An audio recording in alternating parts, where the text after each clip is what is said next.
everyone, it's Sean and welcome back to Having Fun Repairs. We're moving on in our series where we will be restoring this Triplett I-166 volt ohm meter. Previously we went over the diagram and troubleshot to the best as my ability at the time, and given it was a rather long video, towards as much as I think most people are willing to attend to on YouTube in the span of a very long video. We troubleshot some things and made some determinations. In this video, we're going to move along with the restoration of this, starting with components. So without further ado, let's get into it. Now, before I move on, just a few things I'd like to quickly readdress. Okay.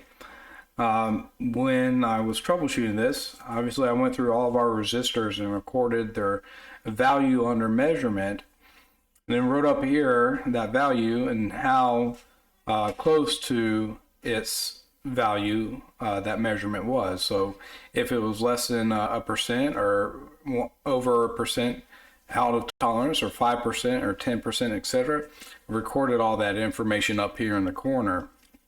Now, concerning the circuit itself, I briefly mentioned this rectifier we have here. Looking over the diagram, there's a few things that I think I need to annotate. One, when we have an internal battery, this is used for making our resistance measurements. We see these connected here through this resistor network itself. Okay. And so notice the resistor network is on the negative side of our battery, so current flows in the opposite direction. When we follow the positive side, we come up this way over. We have a node here which comes down through this resistor, and then we are entering into this resistive network. And now look, there is a bit of a feedback circuit here, which is this zeroing circuit, which you would want to zero your meter prior to making a measurement.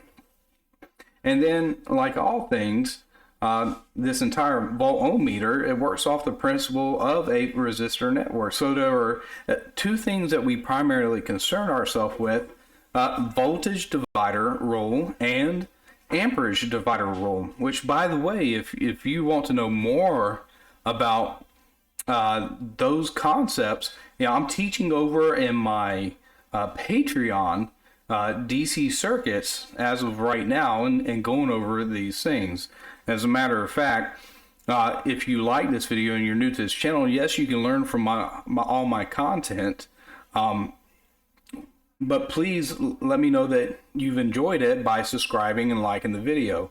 And if you want to support me directly, you can do it by two ways: PayPal donation that's in the link, or if you want to support with additional content, meaning content that I create specific for teaching things like test equipment and electronics principles and electrical engineering, you can go over to my Patreon. Link is also in the description, and subscribe. I also release most of my videos earlier on Patreon for all members. There are 3 different tiers, but the exclusive content is comprised of 2 specific tiers individually. That being said, I do operate Having Fun Repairs as a business as well. Now, this is not my primary job. I'm currently employed, but heading to retirement. So maybe I can make some of this, but I don't ever put my eggs in one basket, because when you have 5 other mouths to feed in your household, with exception of my own, in the state of YouTube, there's just not much money making in it. But if you have things that you want to send me for repair, my Google site's in the description, and I'm more than happy to repair, so long as it's economical to repair whatever device you send in. Or if you just want to donate something for me to put onto my channel, again, go to that Google site. My P.O. box and address is in there.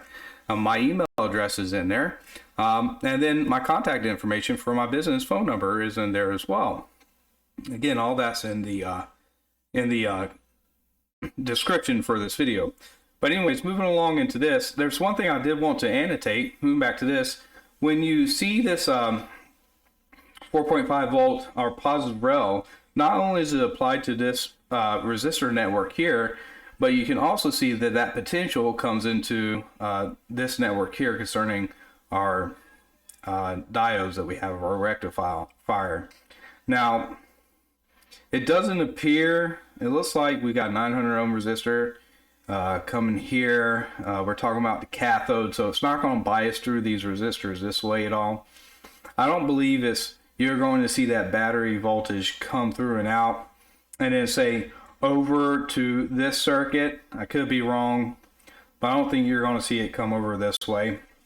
But you do have it here, and this is where we take volts continuous measurements on the DC setting, and that is something to be very aware of. Here goes our AC volts measurements. Here goes our DC volts measurements, if I'm understanding my scale down here correctly. So that's why when you are handling your multimeter and you have it in, say, a resistance measurement, you want to take it out of that and over to your volts DC measurement before making that measurement, because obviously if you have a potential here that you're hooking your leads to, and another potential, say this battery potential is presented here, well, now you've presented two different potentials, and most likely you're going to see an arc once you terminate your probes to whatever you're trying to test. So, remove your probes, keep them disconnected and then make sure you go from resistance to voltage measurement before you test whatever device or whatever's in circuit to see what voltage is within that circuit. Okay, so I don't think this is used at all for our ohms measurement. Again, I could be mistaken, but how I'm currently interpreting the diagram, I believe that to be the case. This would most likely be used for our AC measurement. As a matter of fact, when we look at our AC measurements, we're at alternate measurements, volts, alternative, whatever that word is there, volts alternating. We can see that everything that's jumpered over, okay, coming up in through here, boom, coming this way, this is applied, right? And let's see, our AC row, and then common here, yeah. So AC coming this way, going there, common coming up this way, appears to be coming off of this network here, which eventually jumpers over to over here. Okay, so essentially what's happening is that AC voltage under measurement is being rectified by this, okay, to a DC voltage, although this is more of a half wave bridge rectifier, so there'll be some ripple on that DC voltage just made. But then you can see it's going to our common, so as current comes through, we have the same principle applied for that DC that's being developed from this, i.e. voltage divider and amperage divider, which, by the way, I mean, look at on our diagram here concerning what's on the glass and how we make a measurement. This is 100 microamp, 100 millivolt meter. Okay, that's this rated voltage and amperage. Okay, typically you call these like an ammeter or a voltmeter, but there lies the case in which we have to establish voltage division and amperage division, so we do not exceed this. And then when we adjust our scale, we add in significantly greater values, so that way that voltage is now divided again, or the amperage is also divided again, so we at no time exceed what's on the glass over here on this guy right here. And when I say on the glass, I'm saying what I can physically see through this glass here on our meter. Okay, and like I said, your voltage increases under measurement, so you have to increase on your scale, which adds in another series of resistors, which cuts that voltage in half, or divides our amperage as well again, not necessarily cutting the voltage in half, but dividing the amperage, dividing the voltage. And then we make those measurements until we are at, say, a new part on whatever circuit we're diagnosing and need to bump up our switch again. Okay, so that's the long skinny, some things I wanted to reattack on it. It was probably very silly of me to put this in the resistant measurement for determining if this rectifier was working. Now that I've spent a bit more time with it, I don't believe that this is a part of that circuit, just simply the AC. As we already know, the DC circuit wasn't working. That was way off in the previous video. And with as many components that are way outside of their nominal value, I mean 10%, 5%, 20% in some cases outside of their nominal value, I can see why on the glass things were not reading correctly. Which then brings me to what can we get? So essentially, here's all the components I bought from DigiKey and Mauser, etc. Lots of resistors, and then of course a capacitor that we need to replace as well. But the resistors I used might not have been the specific value found on the diagram, i.e. We have a 931.1 k ohm resistor, and of course we want it to be as tight a tolerance as possible, right? So I calculate out everything out at their 1% value, and I come up here and I write out, well, what is it? What's the tolerance? What if it's minus 1% to plus 1%, right? What's that tolerance?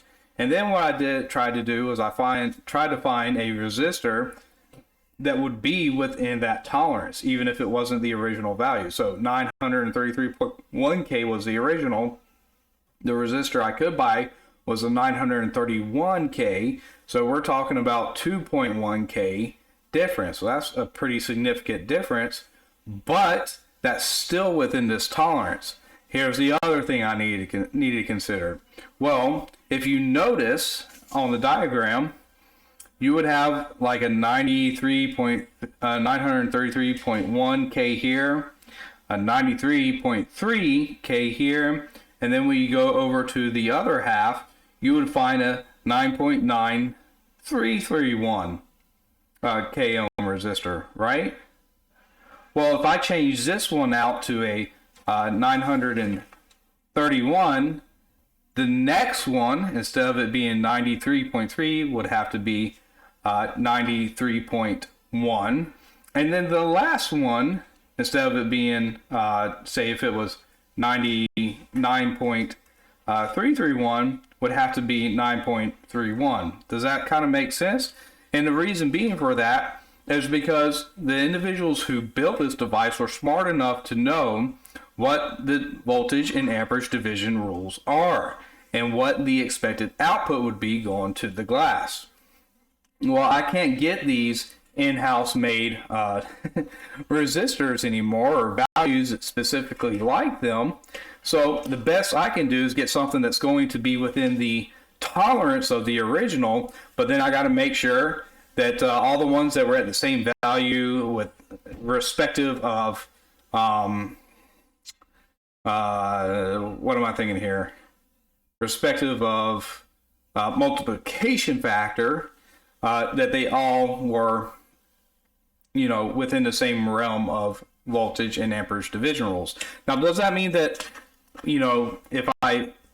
if I change out these resistors to something that is within the tolerance but not exactly, does that mean that I'm going to get the same exact measurement on my glass now?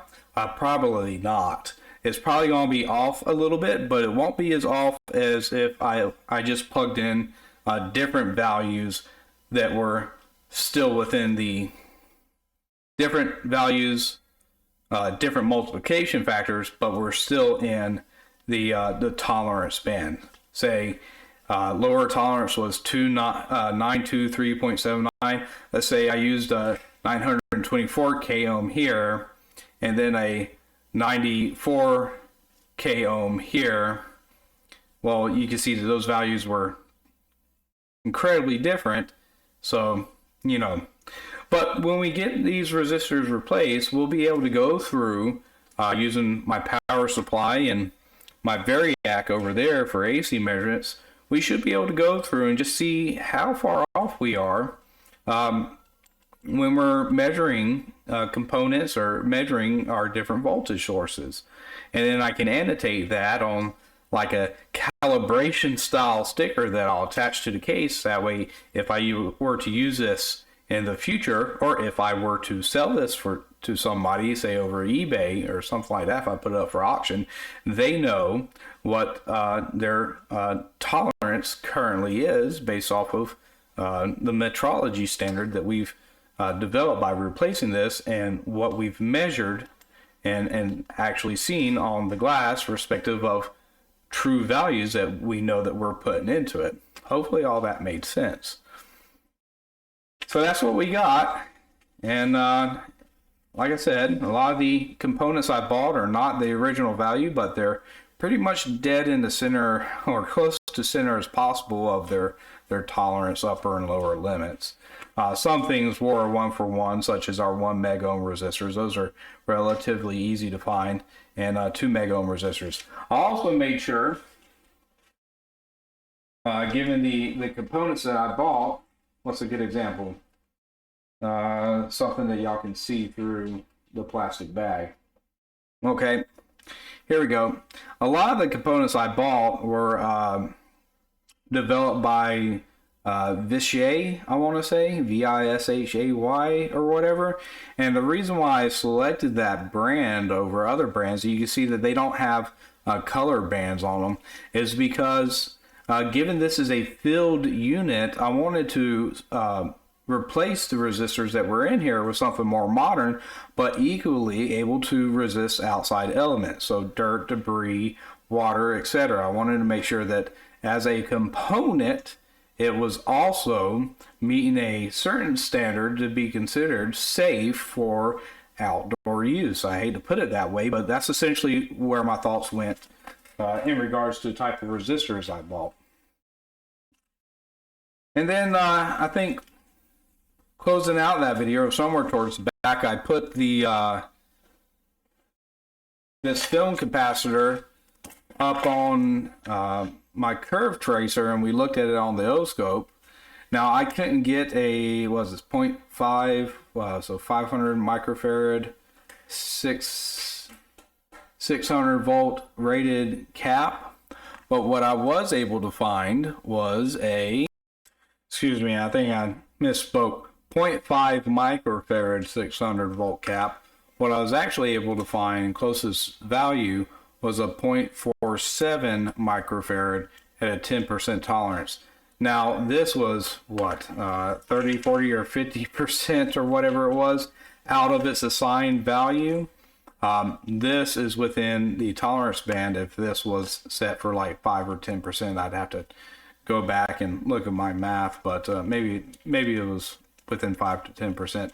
But I don't believe that these wax covered paper film capacitors had a tolerance smaller than 10%. So as long as my value capacitor is within the tolerance rating of this one, I think we're going to be okay. But given that I bought a 0.47 microfarad film capacitor that we see right here, I'm going to have to do exactly what I did in the radio series and mark the outside shielding, so that way I know, or outside foil, so that way I know where the band is at on it. And then we'll hook it up to the O-scope and we'll compare the two before I get into replacing the resistors and the other components inside of here. Okay, I've got my new capacitor inside of a breadboard. I highly encourage anybody who does this type of work, I'll scoot my chair up a bit, excuse me, to get a breadboard, because it just makes your life that much easier. This is a cheaper quality breadboard, so if you can splurge a bit and get a more expensive one, then I would also state that. But you know, a breadboard in general, any type, is very beneficial. Okay, so what do I have? I have my capacitor, one going to this negative rail here, one leg, and the other leg going to the positive rail over here. That's just where I wanted to hook it in. Okay, now I'm going to take my inductive amplifier and turn it on. I'm going to turn the volume up a bit. And then I've got my SIGGEN, as you can see here on the screen, set for a 1 kHz tone at 5 volts peak to peak. And I'm going to take the positive from the BNC to gator clip connector I have right here. I'm going to take the positive pin and put it into here. You see how loud it got? And then my negative pin, I'll stick over into this side. And it's gotten quiet. Do y'all hear how quiet it's got? Okay, that's a good sign. That means that my outside full is most likely on this side, but we need to verify it first by swapping these leads around. So, I'm going to take them out. Now I'm going to put my positive on this side and my negative on this side. And you see how it's remained loud? Well, we've just determined where my outside full is at concerning this capacitor, and it's on this side. So what I'll do now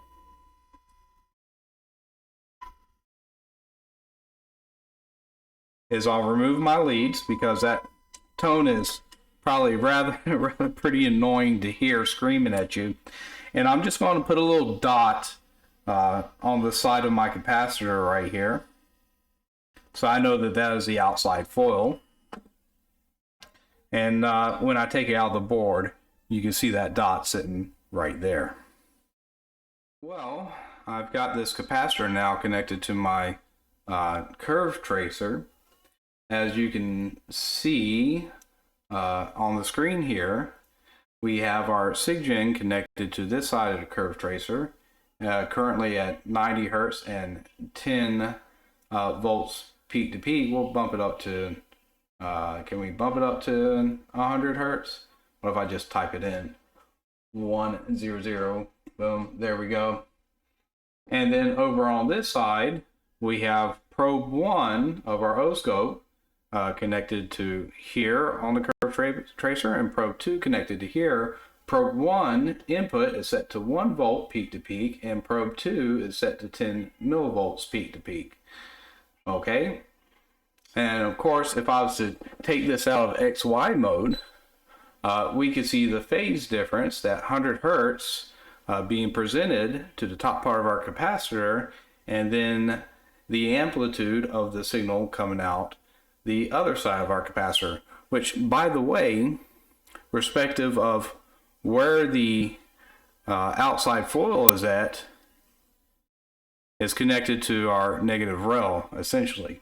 Okay, now they're not 180 out of phase. If they were 180 out of phase, then you see this peak here, it would actually be down here at the same amplitude per se of our positive peak on probe 1.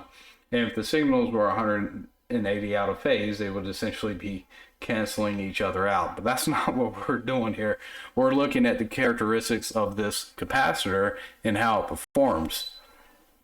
Well, we could say, because probe 2, very minimum current coming out, then at 100 Hertz, right?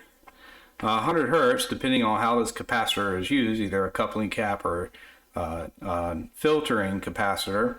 Well, because not much current is being allowed through at this frequency, we would perhaps say that concerning its ability to be a filtering cap, we're not going to be filtering out low frequencies, because otherwise we would have more current through the cap.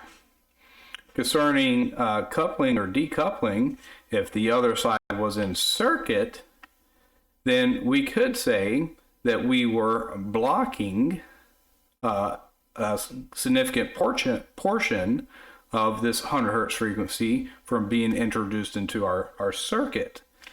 So something to keep in mind there. I'm going to go ahead and I made a snapshot of this one at 100 Hertz and 10 volts peak to peak, but we'll start increasing our frequency and seeing what changes occur. Let's go up to, see, we're at 200 hertz, 300 hertz, 360 hertz. Going to take it out. Now again, these are not the same amplitudes, channel 1 probe and channel 2, because remember, channel 2 is set to 10 millivolts versus channel 1 being set to 1 volt. But we are allowing frequency. We do have more current coming out as we increase frequency. So I'm going to go ahead and take a quick snapshot here, because essentially as I go through this, we're going to compare it with the older capacitor just to see how they compare. Okay, let's start increasing our frequency some more. Oh, now we're starting to exceed the screen, so I've got to increase. Oh, wrong thing. Mess with the wrong thing. Hold on 1 second. Okay, I need to change the our voltage for channel 2. We're going to increase it to 100 millivolts. Okay, if I take it out of XY, we can now see that phase comparison again.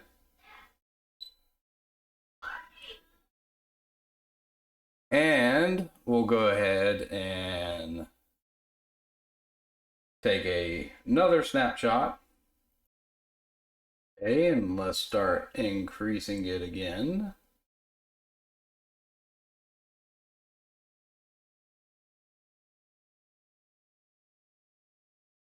Up to 1,000 hertz.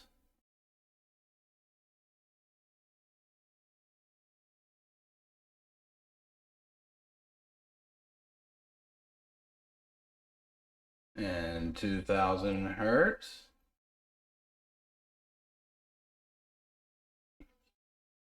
Let's take it out of XY. And we should probably adjust our span per division.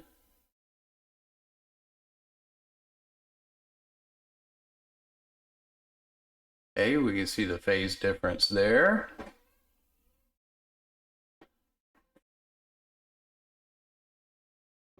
I think I'll take another snapshot here at 2,000 hertz. Okay, with that snapshot taken care of, we will start increasing our frequency again.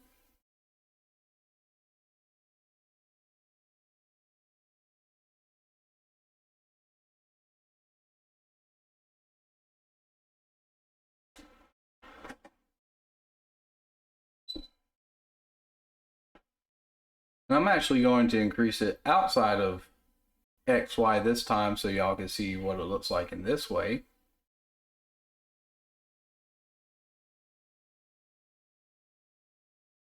See, as I increase the frequency, the amplitude of probe 2 gradually increases.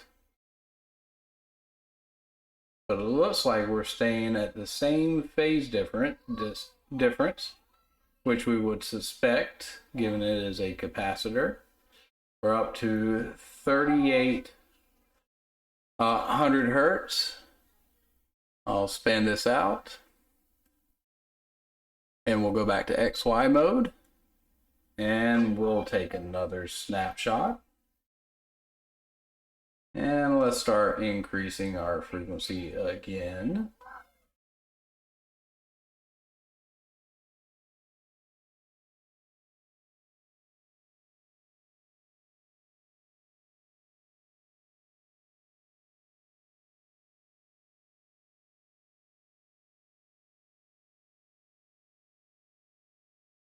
I'm going to take us to 6,000 hertz. And we're going to take this to 200 millivolts.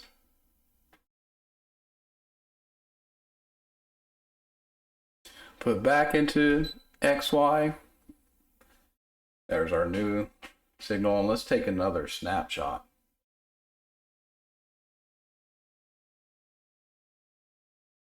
Okay, with this now taken care of and recorded, I'm going to go ahead and, for the time being, pull out this cap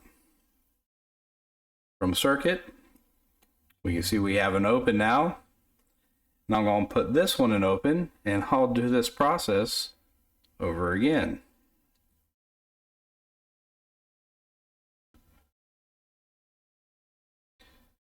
So this time I'm going to do it in reverse, and I'll do that off camera, and then we can look at how everything looks like at the very end. All right, let's start comparing the two. On the top half of our diagram or presentation here is the new capacitor, the 0.47 microfarad 600 volt, and the old capacitor 0.5 microfarad 600 volt is on the bottom. Here is our comparison from 100 hertz, 10 volts, peak to peak both, and you can see how we are drawing more current through that capacitor at 100 hertz for the old one. Oh, excuse me, messed up. More current is coming through on that old capacitor. So therefore our oval is a bit longer versus the original one. Now, both of these images are skewed a bit because I stretched them out on this PowerPoint presentation, but that kind of just accentuates the characteristics that we're seeing a bit more in order to have this discussion. Moving on, let's look at the 360 hertz comparison, new versus old. And we can definitely see a lot more current coming through on that old capacitor. Let's move again. 440 hertz, we see that same difference. Our oval is a lot more elongated on the old cap. Our 2000 hertz, we see the same thing, and we can begin to see some deformity in our shape a bit on the old capacitor, probably due to breakage in the dielectric.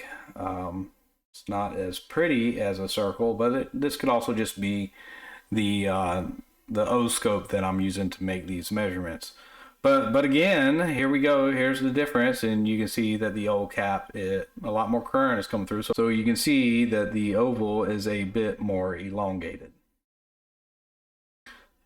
Now looking at the 3800 hertz or 3800 hertz signal coming in at 10 volts peak to peak. Again, new versus old. Again, we're off the scale again at 100 millivolts here, suggesting that more current is coming through, so we are filtering out our signals slightly more at 3800 hertz. And here goes the comparison between 6000 and between old and new. And these are starting to get a little more similar.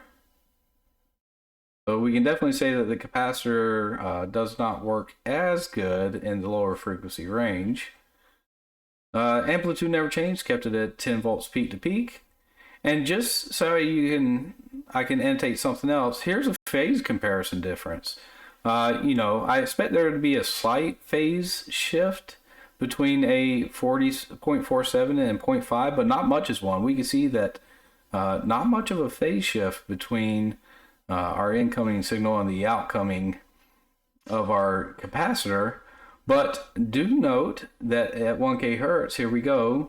Here goes how much current was coming through our new cap versus our old cap. You can see that difference in the amplitude right there. So, which, given if it's a leaky capacitor and acting more like a resistor, you would expect something like that. So I think this is a rather good comparison. It's showing to us the performance between our new cap and our old cap. We can see that there's not much of a phase difference, so they're both acting.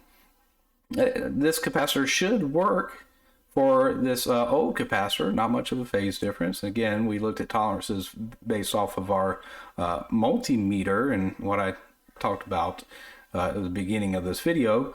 But we can definitely see that the capacitor, as we go through and cycle through frequencies, especially at lower frequencies, it just doesn't have the performance that we would want for that capacitor. It obviously was far out of tolerance and most likely leaky, which is why more current is allowed through the cap to begin with. So there we go. That's your characteristics, and again, if you want to know what a curve tracer can do for you in your office, your tech bench, they're fairly easy to make. I go over them, not just how to analyze capacitors and compare them, but resistors, transistors, diodes, etc. as well, over on my Patreon. If you choose to subscribe over there to get that exclusive content, you can. But there we go. We've got a comparison of our capacitors, and we can definitively state that that old cap is gonzo. It's a good thing that we're pulling it out. Well, with a review of or analysis of our capacitor out of the way, it is time to start the restoration of this, which is going to require quite a bit of work. And rather than just recording the whole thing and then going through the review process to try to figure out what to play at a normal speed and what to fast forward to, what I'm going to do is I'm going to start disassembling this, and then I'll come back every now and then and record a bit and to go over what I've done or my plan of attack or something along those lines. I hate to record like hours and hours that I will have to sink into restoring everything on here, just to put it up on the screen and in editing speed through those sections, and you wouldn't be able to catch what I was doing anyways. So I think that's going to be the best approach I'll take moving forward. Is I'll disassemble things, I'll come in and I'll talk over my plan of attack. I may demonstrate one or two things, but I'm not going to record the entire restoration or the entire period of me restoring this. It's just this is quite a bit for me to chew up. Well, now that was every bit of time consuming as I thought it was going to be to get this thing apart. If you can't tell by what's kind of on my bench right here, my desk, and all these labels I put on the wire, plus the diagram where I've placed the screws and washers and nuts corresponding to where the boards and other parts of our multimeter were laid out, so I don't lose track of them. Extremely time consuming doing that, and then carefully snipping all the wires behind. I'll throw up some pictures as I go through this, and then labeling each one, identifying them to either the top or the bottom of the board, and then what board that they were going to as well. All to get all this inside part exposed, and then our rectifier here in a common tube type socket that it looks like, to me at least, marked it front there, back, pulled it out, so that way I've got it ready to go to start working on it. I'll eventually need to desolder these wires going to the back of our ammeter, and then to address this potentiometer here as well. As far as cleaning the switch, I'm not going to fully disassemble it. I'm probably going to use some type of deoxid or something inside of there just to give it a good clean. And cleaning, I mean, what is there to say about it? Yeah, I'll definitely have to throw some pictures. It was rather difficult to get all the different plaques or terminal boards cleaned with all that wax built up on it. I actually needed to use my my hot air station to heat up those boards so the wax could get softened, and then I went through several Q-tips, just cleaning the boards and getting all that old wax off and cleaned them up as much as possible, because when you're working on something that you need to solder on, you know, having a clean surface area helps out with what you're doing. So, and if you notice by even how many videos I've recorded me working on this mat here, I try to keep it clean too. I like to keep things clean as I go along. It just makes life easier for myself. So I was able to get all this apart and get everything tagged up, and eventually I'll address all the debris that's still in here. But setting that aside, here goes our placards, or terminal boards, whatever you want to call them. And I just kind of marked them up and put which side was top and bottom, and you can see all these resistors I soldered in to replace all the way out of tolerance ones, including here, and there goes our new capacitor sitting back there soldered in, obviously with the outside full facing the direction it faced when it was originally installed with the old capacitor. And same thing here. I mean, not much to look at. You'd think you know, this, you know, it could be cleaner, etc. But you know, barring how they originally looked and whatever pictures I put up in this video, you can definitely be able to tell the difference between them. Obviously, as I stated, some values were not exact, so I went through the process for that. And then you know, where you see these two resistors, let's say I needed a, what was this, a 25K you know, resistor. I would buy a 20 and a 5K and put them together, and that would give me my total value. But you know, we had this one that I briefly repaired in the first video, but the measurement was out of tolerance, so I want to attempt to do something with it just to see if we can, you know, get it to where it needs to be. And it's here on this placard D, R17, which is 17.7 k ohms. I think it was over 18K or something like that when we measured it. So what I did is I took the wire back off and unwound it by one loop, and I'm going to try to see if I can't fray the wire a bit and measure it a little further ways down. And the wire in here is so fine, might need to burn it away. It's so fine that you know, it might look a bit thick, but that is just this the outer shielding, if that's, or enamel or whatever is the appropriate term. It escapes me for right now. So I'm going to attempt to burn this off just a wee bit.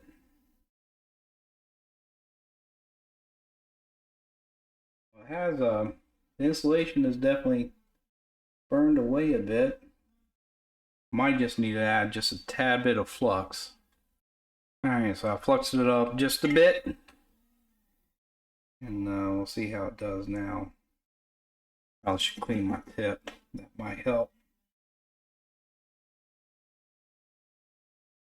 Alright, and let's see what our measurement is between those 2 points. What's it going to give us?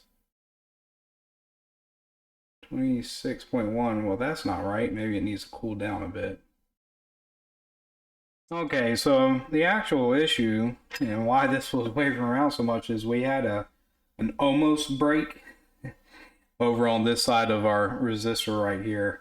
There's a small kink in it, abrasion, and as I was looking at it, I could see that the only thing really holding it together was this whatever this outer fabric is around the conductor. And so the wires were just barely touching end to end. So I ended up having to take a loop out of it, and then I saw another kink that was just as bad and took another loop out and then soldered that into there. And then, you know, once I had it soldered in, our reading was just way too low. It was around 15 ohms or something like that. And by the way, If I didn't mention this before, I can't remember because I spent so much time on this now. It's not 17.7K, it's just 17.7 ohms. But what I had to do in turn was just add to the length of our conductor again, and I did that by taking this enameled wire right here, this very small speaker wire. As a matter of fact, I'll see if I can't get it to focus in on the camera. I'll hold it up by the wire itself, and maybe, just maybe, I can get a good grasp on it. Oh yeah, it's so fine, it's just slipping through my my pliers there. See, can we get this to focus on the camera? Maybe. I don't know. You can kind of see how fine that wire is there. Hopefully you can see that. But anyways, I put about 8 or 9, maybe 10 turns back into this side, and connected up and soldered it back down, and we're getting 16.7, yeah, 16.7, 16.6, which is roughly about 5% tolerant. So, you know, I probably should have put another 10 more turns in there, and we would be below that 5%, or just outside 5%.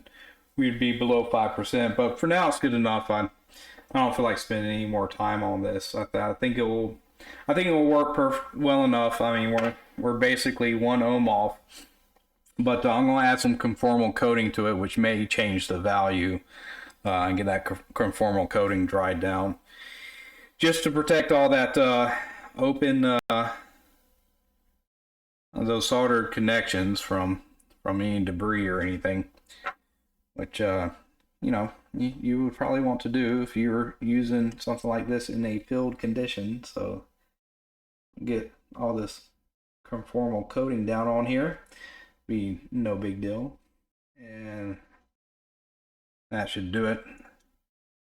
All right, I can UV mask, conformal coating, whatever you want to call it, and I'll put my UV light on it for a bit, and then we'll measure it one more time and see where we're at. Which, speaking of which, where is my UV light? Fell over. Okay, there we go. Yeah, I'll just wait here for a second. Alright, so it's at least flashed over for now. We'll go ahead and take a measurement. And it looks like we've dropped a bit more. Instead of going up. Might be because it heated up. We'll give it a second to cool down. Alright, let it cool down for a minute. Let's see what we get now. Yeah, 16.6. You know, 1.1 ohm off. So 16.9, 16.8, 16.7. So yeah, about an ohm off. I'm just hearing all my early instructors. Ooh, camera got candid. There we go. 20 some odd years ago telling me tolerances aren't the target. Something like that. Early supervisors again, you know, 15 to 20 years ago, hounding me over stuff, and rightfully so. So I actually went back and added more to this other side now, and our new value is spot on. Would you look at that? Okay, time to leave this alone. Well, ladies and gents, that's going to do it for this episode of Having Fun Repairs. And in future episodes, we're going to take care of our rectifier and our ammeter here, and our voltmeter glass and the actual meter portion, and do quite a bit more cleaning and work to this as we work through restoring this device. And again, if you've enjoyed this content and you're new, please consider subscribing, and please like this video to tell me if you actually enjoyed this restoration series. This again, part 2 in our restoration of this volt ohm meter. And as always, I appreciate you watching. If you have a vintage product that you're in look for a restoration of, and you don't have the ability to do it yourself, my business side is in the link, Google site. You can pull up my business page, and there's a form you fill out. You just send it to me, or you just email me. We can work on something to meet your restoration needs. And if you just want to donate to the channel and not expect something back, you can always send in a product. I don't mind. And give me something to record additional. That's perfectly fine. But keep in mind, over on my Patreon, I'm teaching test equipment and electronics fundamentals and electrical engineering, the very basics, and a hopefully easy and fun way. So all that being said, thank you for watching. Take care and goodbye.